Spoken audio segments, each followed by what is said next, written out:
रसूल पाक का विशाल हुआ ना, हजरत बिलाल ने मुंह से लफ्ज ही कोई नहीं अदा किया। किसी ने अपना दुखड़ा किसी अंदाज में सुना लिया। हजरत उमर ने कहा, जिसने कहा हुजूर विशाल करके गर्दन उड़ा दूंगा। हजरत उस्मान गनी ने कहा, खबरदार कोई मुझे आके ना बताए कि मुस्तफा विशाल कर गए।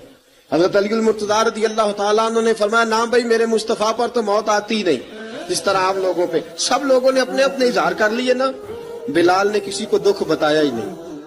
एक कोने में बैठ के ना हजरत बिलाल अकेले आंसू बहाते रहे, किसी को बताया ही नहीं, अकेले रोए। एक शख्स कहने लगा, यार बिलाल बोलता नहीं। कहा, ना बुलाओ इसे। असर की नमाज का वक्त हुआ ना, तो वो बिलाल जो काबे की छत पे बगैर सीढ़ियों के चढ़ गया था, वो बिलाल जो काबे की छत पे बगैर किसी सहारे के चढ़ गया था, उस बिलाल को कहा कि बिलाल चढ़ जरा, आजान पढ़, मस्जिद की छत पे चढ़ जा।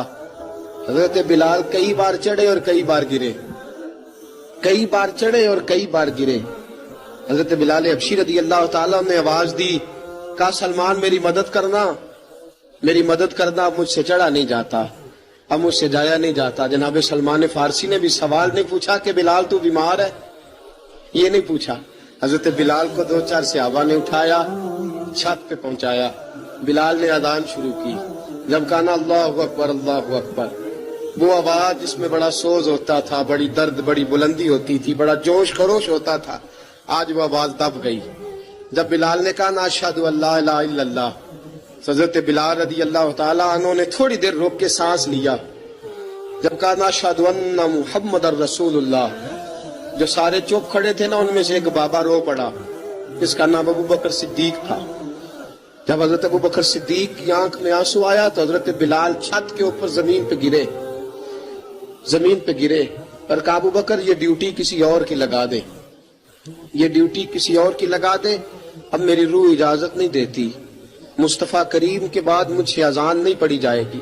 हुजूर ख्वाब में मिले, का बिलाल तू आता क्यों नहीं? बिलाल छोड़ के चले गए थे, फरमाया अब मेरा यहाँ दिल नहीं लगता। मुल्क के शाम के शहर हलब में चले गए थे, छोड़ दिया था मदीना मुनव्वरा, अब मेरी निगाहों में जचता नहीं कोई, जैसे मेरे महबूब हैं ऐसा नहीं कोई। हुजूर ख्वाब में मिले, आए मदीने। हजरत बिलाल आखिरी बार, लोगों ने कहा अजान पढ़ो, कहा मुझे वो अजान भूल ही गई है जो मुझे मुस्तफा करीम के जमाने में पढ़ा करता था, मुझसे नहीं पढ़ी जाती, ना मुझे कहो, मैं कैसे पढ़ूं? इमाम हसन और हुसैन ने आके दामन थामा ना, तो कहा बेटा मैं तुम्हारी नानी का भी नौकर रहा हूं, मैं तुम्हारी माँ की चक्की भी पीसता रहा हूं, मुझसे कोई फरमाइश ना कर डालना, मैंने नौकरी की है और मुझे अगर अल्लाह ने तौफीक दी तो मैं तुम्हारे बच्चों के पैर भी धोया करूंगा। लेकिन इमाम हसन रज़ी अल्लाह ताला ने फरमाया, बिलाल एक बार तो अजान सुनानी पड़ेगी। सुनाई बिलाल ने अजान। कोई घर मदीने में ऐसा नहीं था जहां से रोने की आवाज ना आई हो।